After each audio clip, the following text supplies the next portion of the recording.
Hey everyone, and welcome to this week's OhShip. I have another really interesting guest on this week that I think you're all going to get a kick out of.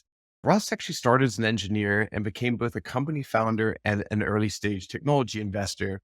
But he's made several really smart early investments, including military tech developer Anduril and InsurTech New Front Insurance, both now valued in the billions. And prior to his investing career, Ross had had numerous operating roles, including the founder and CTO of CubeTree, which was acquired by SuccessFactors, the director of engineering at Plumtree Software, and then he even went on to be the co-founder of Village Global, which you may have heard of. It's a venture capital firm with many well-known successful founders connected to it. Overall, though, I just think Ross is a really charming and clever guy, and he's basically a super connector of people, and he's used that talent to found XYZ Ventures Capital. And so Ross is passionate about making significant ideas scale up. In his own words, he feels that he gets to work with amazing people who build products indistinguishable from magic. And I can't deny that that sounds really incredible.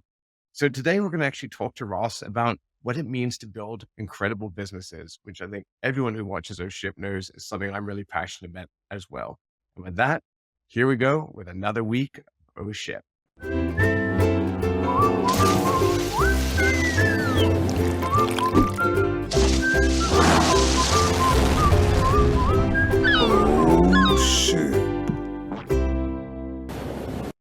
Ross, welcome to OhShip.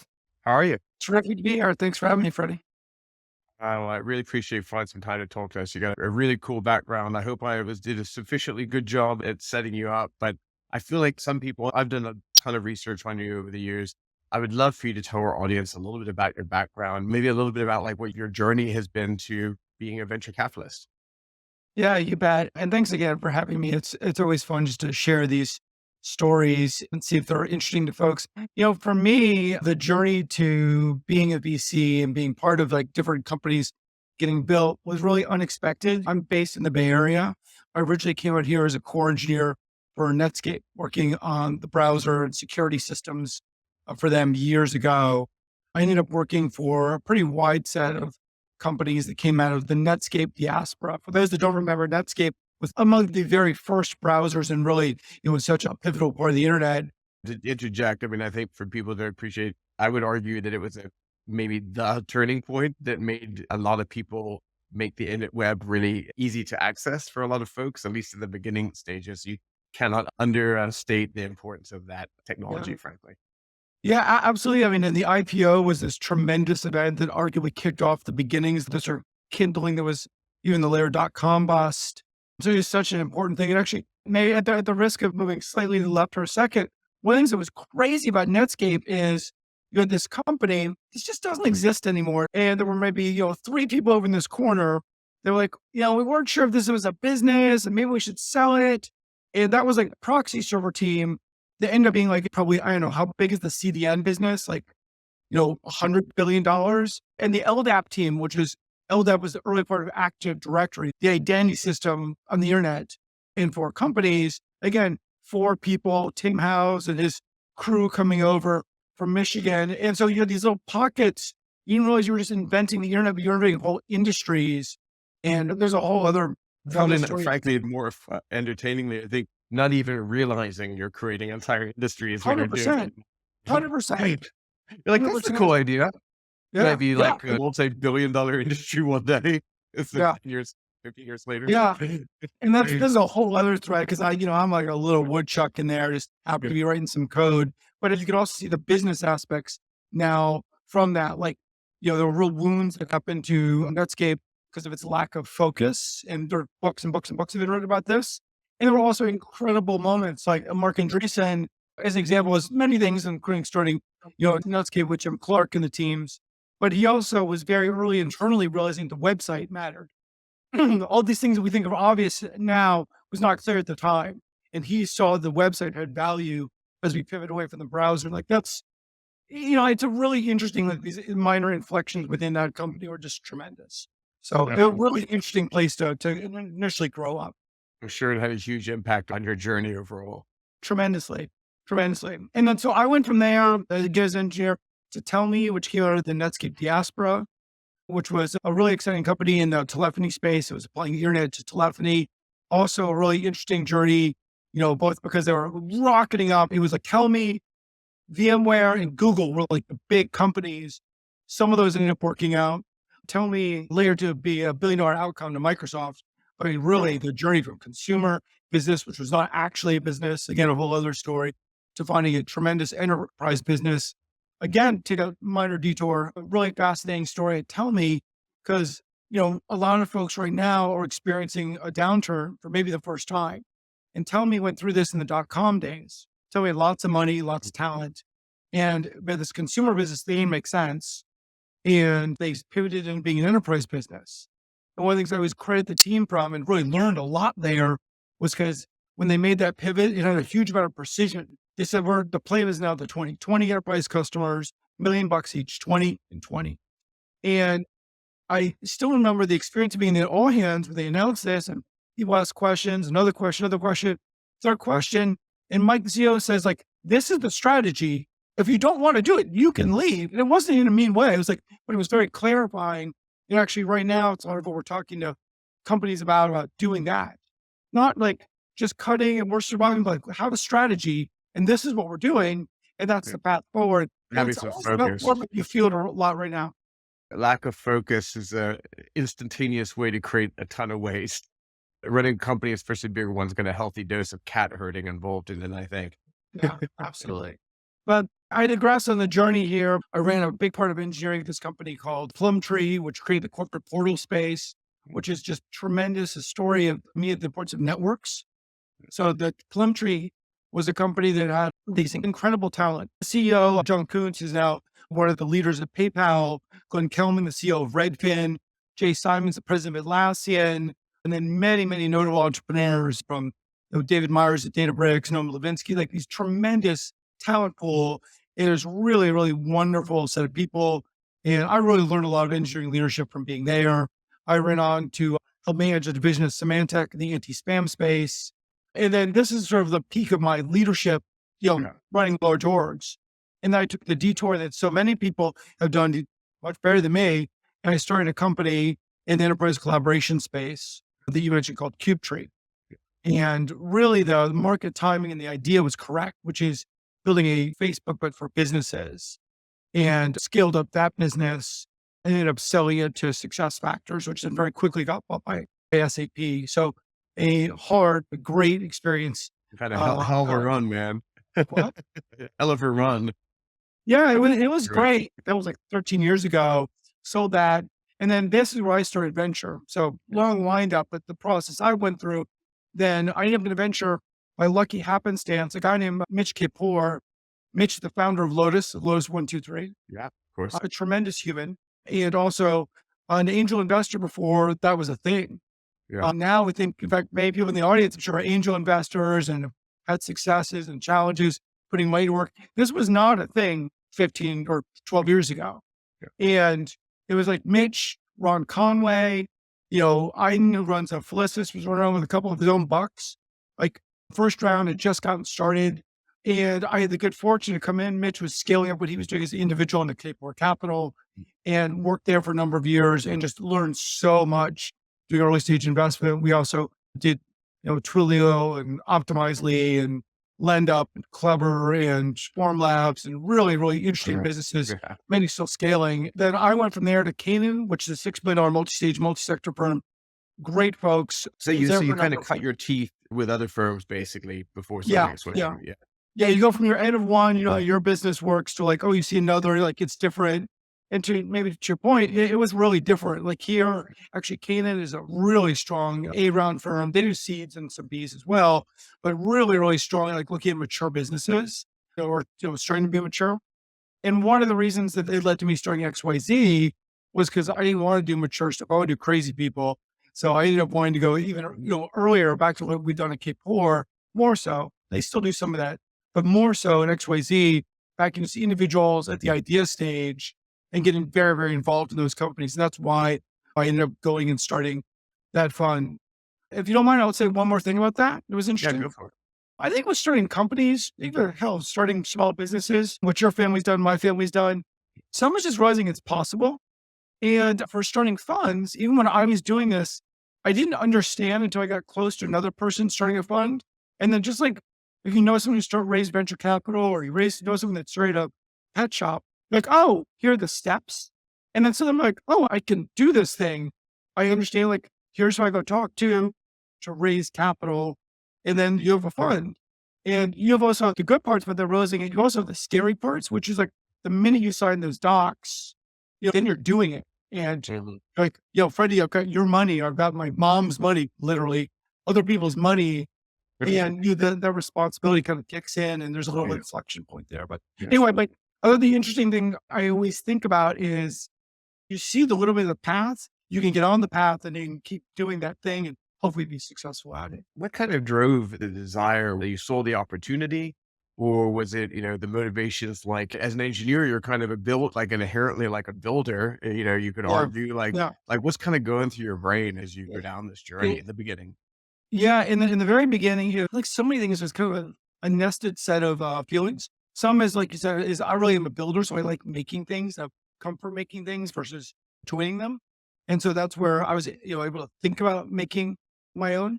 A second thing I would say that just matured immensely, but I had hints of in a very immature ways.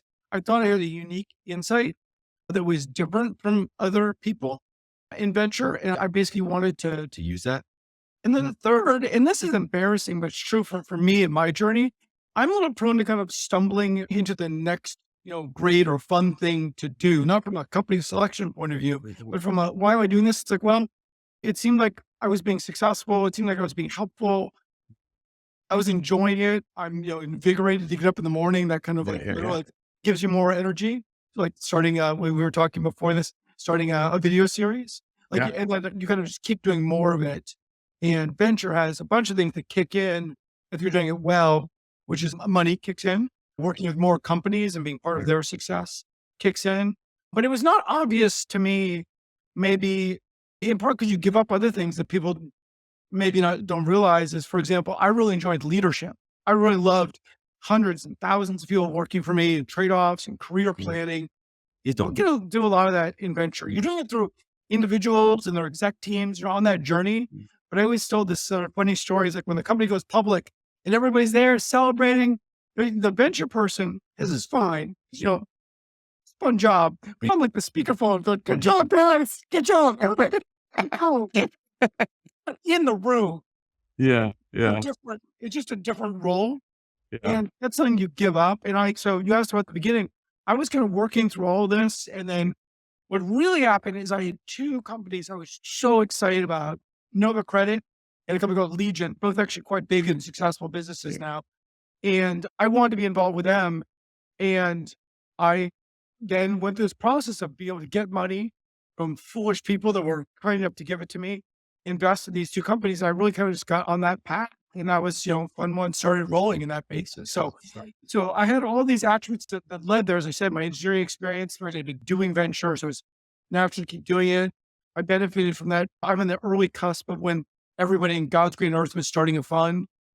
And so it was possible to raise money and there was comfort with that idea and then just good execution since then. Yeah. Yeah, what's interesting is I feel like you're talking about like this, how being an investor is like there's some endorphins maybe that you get Mhm. when certain Yeah. actions happen. Yeah, the money's great, but I think there's that it's more the exciting, like you're feel like you're helping create things and that's getting you Yeah. pumped up.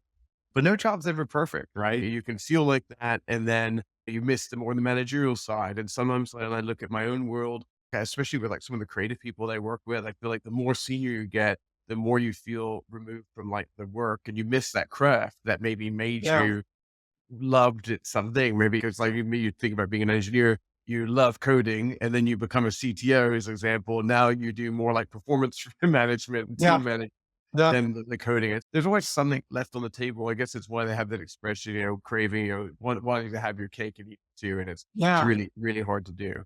One of the things you said that caught my attention was you were talking about how you were trying to be differentiated. And I think this is interesting. When I think of, I'm a marketer by trade. So I think a lot about that and positioning. I don't always hear kind of engineers thinking about that. And obviously you're far more than that at the stage of your business, but you started the company in 2017. You've invested in over 70 companies, if I remember correctly, from the website. And to your point, you said, hey, look, a bunch of other people are trying to get into the space. So how do you differentiate? How do you stand out in that kind of space? Yeah, I would say two things about this, one about our business and one then more personal. The business part, so the thing I got to was we are great at one thing when we work with companies, which is a pretty old school view of venture, which is we help our companies raise the next round of funding. That's our goal. So Mm, what does that mean? It means the day that we invest, it's what are the things we're going to prove in the next year? What are we not going to prove? What are we focusing on? You run the clock forward. It's the iteration of the priorities. It's the hiring support, literally trying to get people over the line, as well as assessing if they're the right people for the team. And you get closer to the next round. It's the fundraising story and who should we tell it to in the process mm, to do that. But like that is the thing that we are uniquely good at. And we're good at that for a specific reason that I came to over time. And this is the personal part. When I was raising XYZ Fund One, maybe the difference between Fund One and Fund Two, even for me personally, mm. was I knew what our difference was. I knew that this was the thing we were doing. In Fund One, I had a little bit of that classic imposter syndrome, not because I worried about being successful. I have all the confidence of it, you possibly could. Hopefully some humility in there too. Confidence on the inside. I think there's a difference between confidence and being arrogant, for the record. Yeah. So, Well, actually, again, as a digression, my yeah, favorite people in life are the folks that have all the ability yeah, and none of the ego. yeah, The Lee Hoffmans of the world. These people, yeah. and it's when those two things cross, it's like the ego is higher than the ability. You're like, oh, you flip the bows It, of it. Like, it diminishes people when they're told because they're their bark. And there's nothing cooler than, frankly, someone who's a little subtle about how good they really are, frankly. yeah, Like, the silent killer in the room. The real yeah, badasses don't have to tell anyone else they're badasses, if you know what I mean. 100%, 100%, 100%. What I didn't want to do when I was raising XYZ, I was an interesting personal inflection point, which was the way I'd been doing ventures so far was I know somebody, Freddie, I got a CTO for you. I got an engineer, I got a customer, I got more hustle. Mm, And I was inflecting. I could now see this in retrospect where I was doing venture and I wasn't sure what my differentiation was. I didn't want to be a banker. I just want to be the guy that met the Android team first and pushed a check in. I wanted to have the value. And so the thing I've now figured out, and now the reason again in Fund Two, and now we're on to many fun since, was the thing that we were uniquely good at. It's me and my partner Chauncey and everyone on the XYZ team. The companies we work with, they always know more about their business. The team at Chapter knows more about Medicare brokering than I will. The team at Sardine knows more about fraud than I will. The team at Andrew knows more about making defense products than I will. That said, I know way more about the venture ecosystem, like what's going on, yeah, how it's changing, who to go to, yeah. story, this fact is wrong. No one will ever do that. We should present it this way. And I was able to integrate that understanding in that Mm. place I'm living now with my company building and operating experience. And then I feel able to do something very authentically valuable. And that's all I wanted. I just didn't want to show up in a room and not be able to do something. And I'll go back to something else. Venture people are often talking about their differentiation. We were Carter, we're founder friendly. It's good, but it's because we're all selling a commodity. Like it's money. There's some money. We like some equity. The thing that I wanted personally was to feel like I knew why I was there. Like, what is my value to this company? What can I do that's genuinely, hopefully tremendously valuable?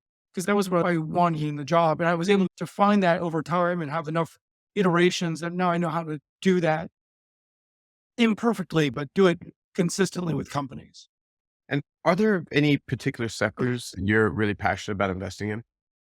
Yeah, there are. And one of the things that as a company is XYZ, one of the reasons I think we've been so successful. So we are, invest in fintech companies, things about money movement, and enterprise companies, B2B software.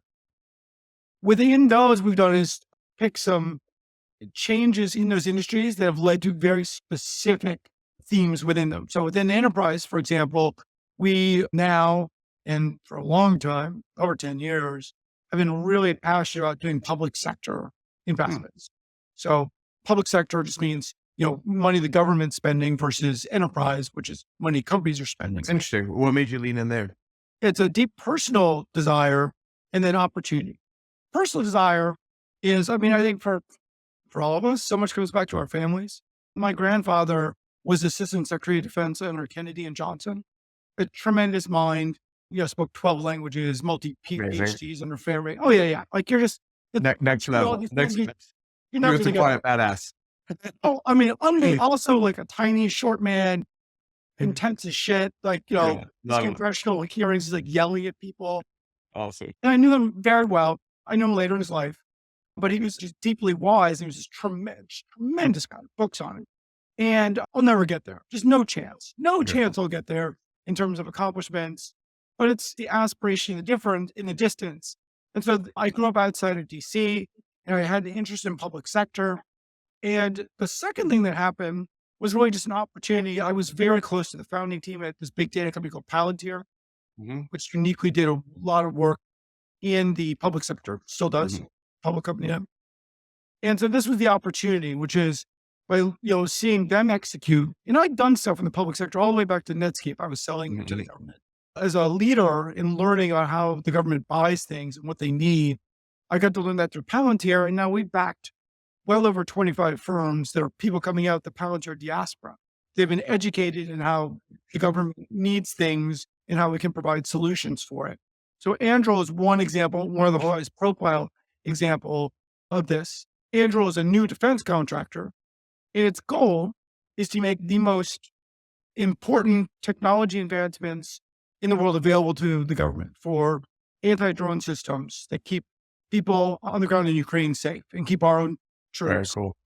And it was a real insight that team had around how to build products, also how to go through the procurement process and the pricing process for those products, and then has led them to just billions of dollars in value and really tremendous scale. When you hear about firms like that, which are massive firms now, but you focus on early stage where you're getting involved with your for investments Yep. traditionally.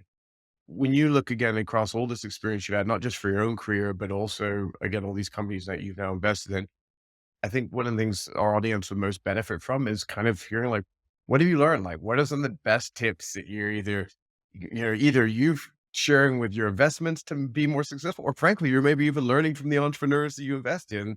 You said this is the playbook, right? This is how you build better businesses. I have two feelings about this and a bunch of tactics that follow from it. The first is really having a deep insight. So this is something we look for in every single company we invest in. And then as we're navigating the company forward, it's like, it goes back to actually Freddie, something you said, just classic focus. How are we unique? What is the audience for which our thing is unique?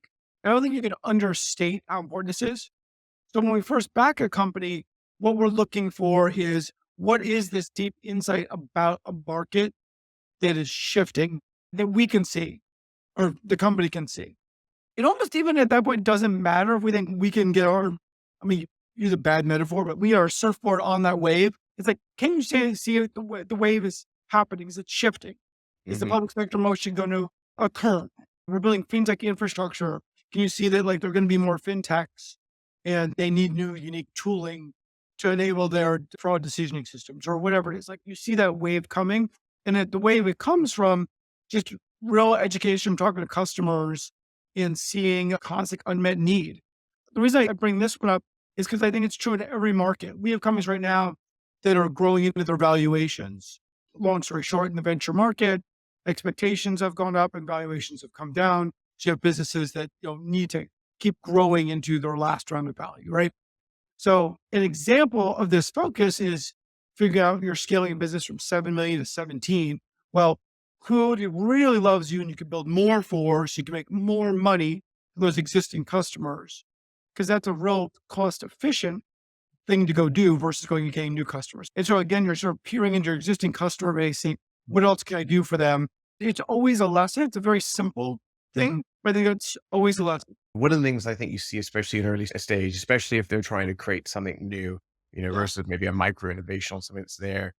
I think there's this tension sometimes. People have that kind of classic solution and search for problem type thing. So they've come up with some kind of amazing tech they think is really cool, but maybe it doesn't actually fit an unmet need. But at Yeah. the same time, you might talk to someone where it really is like that kind of classic, Steve Jobs, like the customer doesn't even know that this is a problem yet Yeah. that we're Yeah. trying to solve. So how Yeah. do you like weed your way through those as an investor? Yeah. Love this question because it reminds me of how I met my wife when I was dating people terribly, ineffectively. I told my friends I wanted to meet a redhead that spoke Italian that lived within 5 blocks. My wife lived Very in London. specific. Well, but that's my point. Hey, Freddie, what doesn't prompt people is like, hey, someone who's nice, pretty smart, pretty hot. Like that doesn't work. Yeah. Like, precision, and because the precision lets you look for a certain kind of person, certain kind of company. So I think the constraints are what help you the most.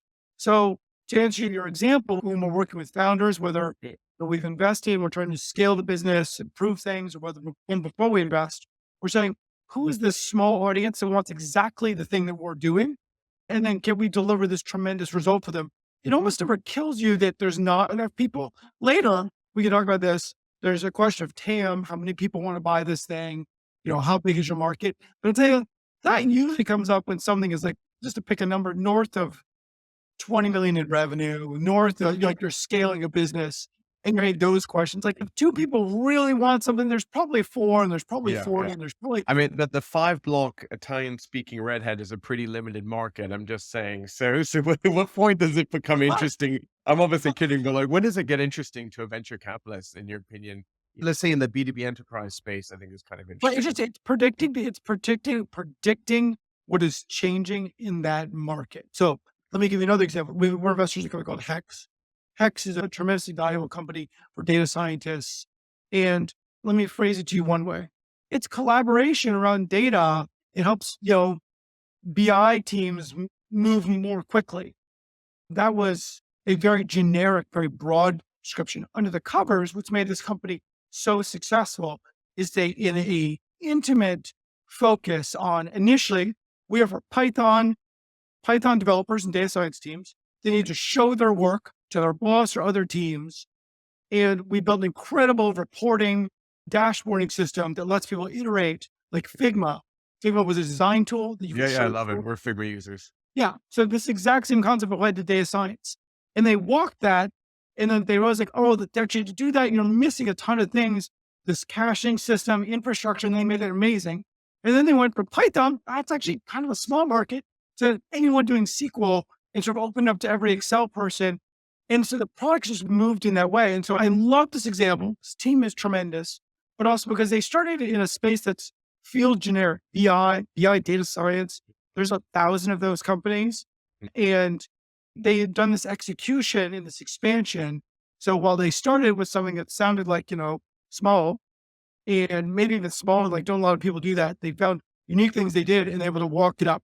And actually, Freddie, this points to the second thing that I make, which is a personal belief and an XYZ belief is that like execution solves everything. If you Mhm. sprint faster than every other person out there, you and your team are going to win. Now, Mhm. it might be that, your market's actually, it's a $2 billion company, not a $20 billion company. Mhm. That's fine. But you're going to find like the right outcome for your business if you just move quicker. And sometimes it can be, and there are hard things in there. Should we, focus on existing customers? Do we need to, build something else in TAM expansion?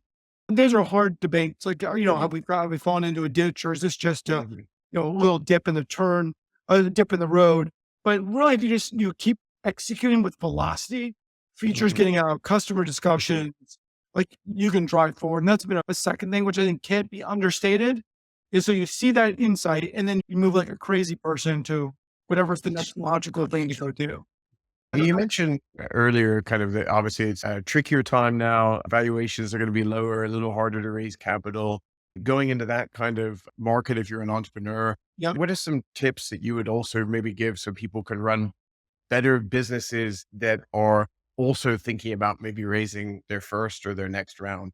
Yeah. The thing I would point to, so, well, maybe first comment in the market right now. We just switched from enthusiasm across venture and arguably across entrepreneurship, which I just believe is a mistake in the world. I just believe entrepreneurship is the only thing that really matters. It's how you create change.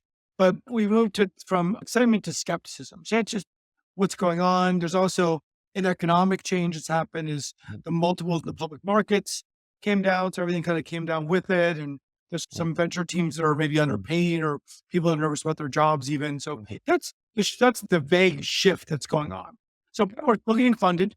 There's still excitement for businesses, but this is the sort of ennui that is coming the same way you feel worse because your 401k is lower. Yeah. Yeah. People are beginning professionally. So that's the context. So my answer to your question, like, what do you do, is twofold. And number one, talk about fundraising. I think the biggest mistake see people making in fundraising is actually one of sales qualification. Like, does the person you're pitching do the kind of thing that you're trying to do? Or that it's a late Do you stage think it's because people are just spamming, basically? They're getting investor lists and just bombing everyone? but and that just never worked ever. And Yeah. now, Yeah, I'm just trying to figure out why someone would do that, like email a firm that or reach out to a firm that doesn't maybe invest in their sector or yeah. something like that. Yeah, and the inverse of this, if you really want to reach someone, you want to reach me, the way to go is to go through somebody that knows me. Even this, like, reach out to Freddie, because Freddie, like, I'll read an email. I read all my email, but like one Okay. from any connectivity gets like a little bit more. If it's a founder or something like that, then, it unlocks even higher. And that creates its own traps of closed networks and white men that don't invest in white men, blah, blah, blah. We try and address that as well. That's a whole other topic. But ultimately getting in, there's some connection, some fact that helps. But yeah, the spamming across, it just doesn't work. It never worked. I think Mhm. in my lived experience, people do that because they want to be successful. They don't know how to do it, right? Whether you're in Lithuania or you're in Louisville, you don't know people. And this is the only tool you've got in your toolbox. Mhm. And we can have better or worse ways to do that, but it's just hard. And so that's the grind. But it ultimately is like, think about who you're offering. Do they want to buy the kind of thing Mhm. you're selling? The second thing I would say is vividly present right now. Actually, just writing a note to our whole portfolio about this, particularly in C to A and A to B, maybe there's less plus B, is the importance of customers. Mhm. Because what's something that's really changed right now is because things of the skepticism I mentioned, Mhm. venture people and other investors are taking more time because they can't. They don't have to respond in 24 hours like with that deal at any price. They actually Mm. have time and they're doing more Mm. diligence. And Which is a good so, thing in my opinion for all yeah, parties involved. yes, Yeah. 100%. Yeah. Yeah. Yeah. Because better companies get invested in, really good ideas actually get found out because people are taking enough time to understand this crazy idea is actually a really good idea. Mhm. Versus like, oh, it doesn't fit, whatever the hype cycle is of the Mhm. moment. The net result you can do here is just have customers that love you. It sounds Mhm. silly and obvious. We have a company right now that's raising money. First week in market, like 9 people all excited. All of those people, their next step is now we either want to talk to customers or we're going to introduce you to prospects who I think could be customers. Mhm. And it used to be, here's a term sheet and I'm going to do work to try and win the deal. Now it's like, well, I want to see what your customers say. I want to see what these people I introduce. Are they excited about it? Mhm. And again, it sounds silly and obvious, but like it really is like if those customers say, I can't live without this, let me tell you, I've looked at 50 other things. This is what this one's unique. Like that 10 out of 10, like that's what gets funded right now. So Mhm. that it means the good part about this is if you focus and you focus on those customers, you focus on the execution, things you can control, you can get a company funded because that differentiation will come through. That's the Mhm. opportunity that exists. It is arguably not as fun as when everybody wants to throw you all the money and all the dollars. And, there are flips to that too. You could have a It great was kinda like idea. the job Well, market. It was say like the again? job market was so crazy, or even the housing market, it was so Yeah. wacky the last couple of years that you didn't have a chance to think about anything. It was like, Yeah. well, you can make an offer or you don't. Doesn't matter to Yeah. me because some other lunatic's gonna offer 20% of our asking price in the next 10 minutes, Exactly. whatever. But Yeah. is that really always the best fit? I mean, think about again, I'm using a house as an example, but like the number of people that impulsively bought a house that maybe they didn't actually love as much as the value they put it or took someone hired someone that, they didn't maybe wasn't necessarily the right candidate, but they were so freaked out that they'd never see another person that looked like that person. They Yep. did anyway. And I think the same thing was happening in the investment space to some degree. Yeah. So, And the um, housing one is actually a great example because if that happens, like you're then in that house. You own that house. Like same thing, like whether it's 2 million or 50 million, like Freddie, you invest, like now you're like, well, this is what I'm doing. Like, yeah, what if the right thing to do was to like not do it, to sell it and move on to the next thing? these are all big commitments. I certainly wouldn't Right. impulsively marry someone that way. And I can investing in a company or buying a house is not obviously quite the same as marriage, but it's a big commitment like that. People are Yeah. doing crazy, crazy, crazy wild stuff the last couple of years. Yeah. Well, I often say this to founders and it almost never lands correctly, candor. But it's like at the end of the day, like I actually do have a portfolio, but you got one thing you're doing, and that's great. But you should make sure you believe this is a thing worth doing because that's what you're doing. I have some other stuff. So Yeah. like, I got, pick your analogy. I got other plays on the board. I got a portfolio, whatever. this is the thing, like your blood's going into this. Like I'm Yeah. just holding the bucket. Yeah. It's your blood. And so to make sure that it's worthwhile, and I think that's the opportunity right now that exists, whether we're in a downturn or not. I mean, stocks up, market's up today. Woo, we're all rich again. That's the real work of the founders believing this thing makes sense. It's their passion.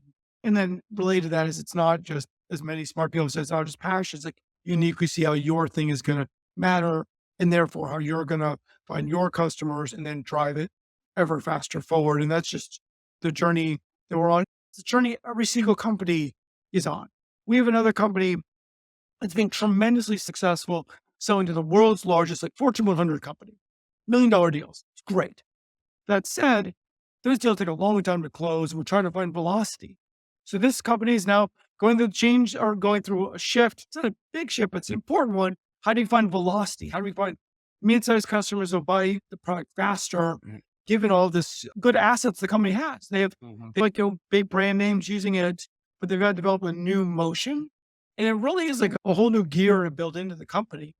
And everyone here is in businesses knows they get the strength, the culture and the DNA. And we're so thoughtful. This company can trust us with every single employee in their whole organization to like, oh no, I need to go fast and commit someone to give me 30K in a month, not in 9 months, is a really different motion. And it's equally valuable in this company's this ability to like reinvent, rediscover is so important. So important because it just keeps coming up and up. And leaders that can do that are just tremendous because they can always work on the most important thing in a company, whether that's me and Jessica starting a company today, or whether it's something that's, you're public and you've got to find another gear of growth to be able to show a year from now. I want to change gears a little bit. And I think we talked about some of the growth levers we see out there. We talked about scaling, we talked about product market fit, the impacts of fundraising. But I'm really intrigued from a VC's perspective, when you're evaluating companies and you're thinking about what the future success looks like, how much do you think about or analyze your perception of their culture? And what does a good culture mean to you? Maybe there's two answers, one, the easy one and the bit harder, maybe more for one. The easy one is, are people treated with respect? Is this a place that is seeking out the best talent, often in a diverse way? Because the non-diverse ways would be obvious. Path isn't a healthy place where people are growing their careers because you think if those strong people within the company are going to grow and have bigger and bigger jobs.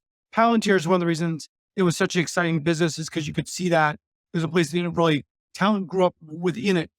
And like those are important indicators that the culture itself is healthy and the people are being thoughtful about how that business is run. I would call it easy. And then like, what that looks like, and you can sense, are people, do they have those ideas in mind when they recruit, how they talk with their staff, how they talk about what they're trying to accomplish, how they're striving with an executive to hope they get to the next level versus like, treating people like cogs in a machine. So that's my one part. I would generally put that into my easy bucket.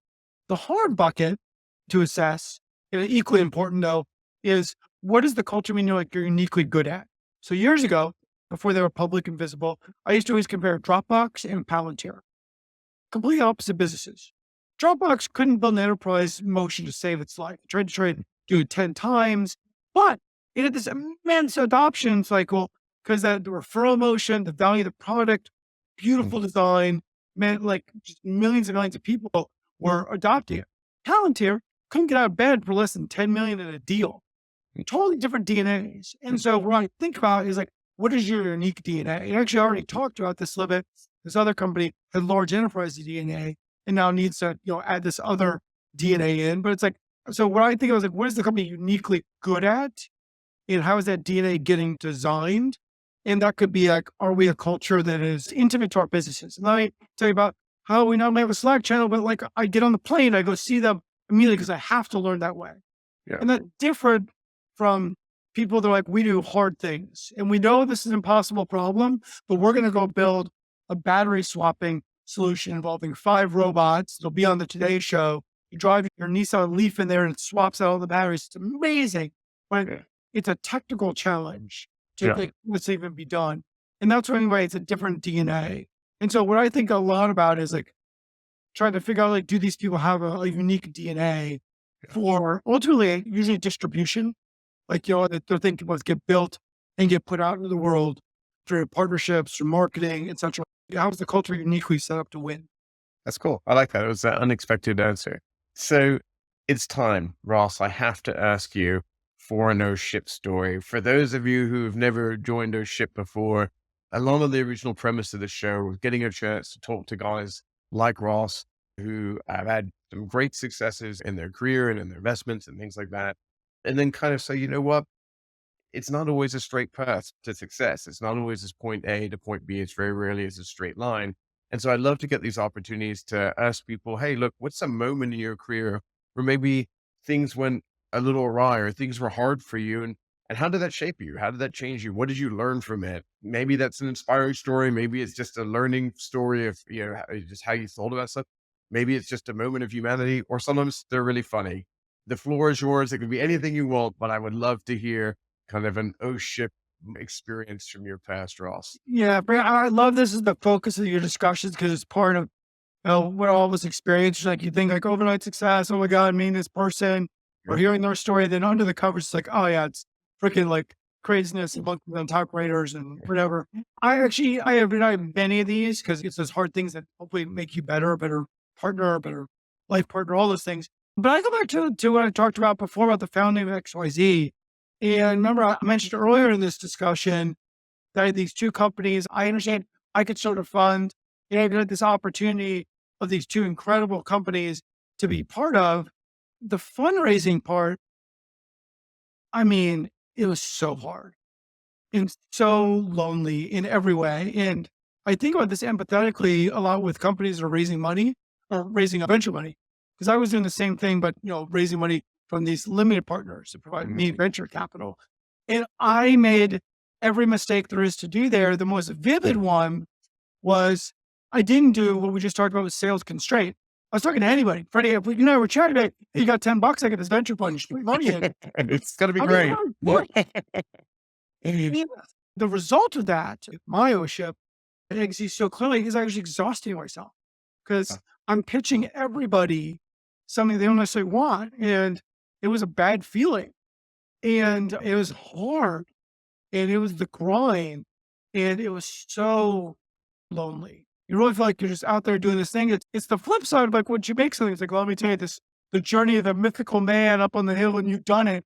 Like the cover is like you're making your wife miserable, you're not being a great part of your kids, you're not totally sure it's the right thing to do. You know it's goddamn hard. And there are tricks along the way that I was fortunate to do both. I had a couple of people that believed in me when they shouldn't have, and I'm gonna return 20x their money, I'm gonna feel great. I do feel very proud. That's good. But they really made no sense. In venture, one of the things that I did that was savvy, I had to first close very early. So basically the first couple $1,000,000, like, okay, I'm going to close it. I'm going to get in business. That pushed me into a mentality like, oh, I'm doing this. I'm really doing this. And it was let me invest in the companies and the story got better because you're starting to immediately develop a track record. But again, it was really very, very, very hard. And it was hard the same way, we have a company right now. I ended up really successful, went from zero to $1,000,000 in the first year, spending almost nothing. I was talking to the team the other day. They're really big fans of ours. I'm like, I don't get why you're a big fan. We haven't done that much. Mhm. And it really was the story back very flatteringly from them was like, well, it was really like you believed in us. And for them, it was this discussion. They called me one day and some customer, that early customer, they thought they were going to close, didn't work out. And my reaction, because I see a lot of companies like, great, let's go find 10 more and just call it, just basically keep moving. Mm. And that, in retrospect, is what enabled XYZ to be successful. It wasn't some great insights. I just kept moving, and then those companies did well. We've talked about like the lessons learned that was like, learned by doing that then became very clear. Like, I know what is unique about XYZ. And so it makes pitching the firm very easy now. Now I enjoy it versus I really didn't like it. You know what's so interesting to me about this is I think I'm not in the VC or investment space, but I'm an entrepreneur. I've made money in parts of my career, and I've certainly consoled many of my friends as they've gone through the fundraising process. And not to be mean to you or any of my other VC friends, but a lot of them have described it a little bit like getting a proctology exam. It's not very much fun if you're an entrepreneur, and it's easy to forget that you guys are out there trying to go raise money too. So it's like, you're dealing with some of those same experiences actually in your own way. And I think that's quite interesting. Yeah. Well, and it's true the whole way through. I mean, one of the reasons I think that we make good decisions is I am panicked about losing money. I really want to be successful. I want XYZ to be successful. Like that's the cold hard thing. Yeah. Like when you start something, your business, a chameleon, XYZ, the companies we're involved with, like I really want them to work. Now, there's a role in venture, which is different. There's a role as the founder and all that nuance, but it's the same like desire not to fail. It's a great grinder. They're like, Yes. makes you keep going, right? I was having a chat with someone about this just yesterday, and I think a lot of people don't realize what I'm about to say. And I think that some of the most confident people I know simultaneously have a very healthy sense of paranoia and fear that it could go away at any moment. Yeah. And so, part of the thing with any of the businesses I've grown is because I think and I don't think most of my friends or colleagues would know this by looking at me. It's because I'm so terrified that something could go wrong Yeah. and I tend to overcompensate on growth Yeah. because I'm worried it won't be there. Yeah. And then when it does end up being there, then we have these tremendous growth numbers, but it's Yeah. not because I think it's going to be so perfect. It's because I'm so paranoid about the inverse happening Yeah. that I tend to Yeah. overdo it out of a Yeah. complete sense of, I don't go panic, healthy paranoia that I've got. It sounds like the same might drive you. Yeah. It's closely related to ambition for me. I'll tell you a funny story about this. Rhymes with what you're saying. When I was running a cube train with my co-founder years ago, as I said, we sold the business and it was actually a great outcome to success factors on SAP. And I'm literally driving the Honda Fit down to the bank, to SBB, to distribute the money. Why they couldn't send out, I have no idea. I had to go to the bank to distribute the money. Calling my mom, talk to my mom probably every other day. Mom and I are really close. And I'm like, yeah, I'm driving down, the acquisition. And there's a this pause. And my mom's like, do you think you could have sold it for more? And I'm like, what are you doing? What is that? What? Look at the champagne part got dumped in. It would be better. And that's there the whole time. It's just like, no matter what you've done, it's like, well, could you be doing a little bit more? Yeah. And you gotta do that in the right way. You gotta be generous to Yeah. yourself and celebrate successes. And it was great, Right. but it's like, Freddie, could you go just a little bit faster? A little bit better, and I think that's the thing that I think that every builder has that's like pushing them.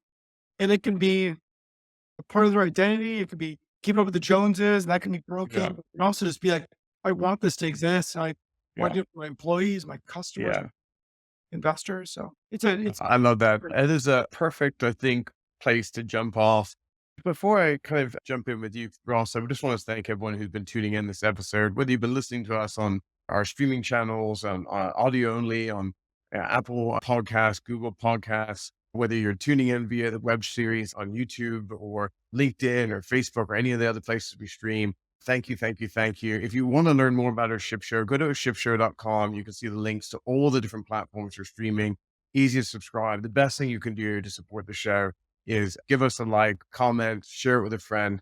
All that is really appreciated. Every week, we're going to keep bringing this show to you completely uncommercialized, trying to get great content that helps inspire you, whether you're a leader in the corporate environment, whether you're an aspiring leader, whether you're an investor, whether you're an entrepreneur. If you just really want to hear about stories that can help propel you forward, this is a great place for you to do that.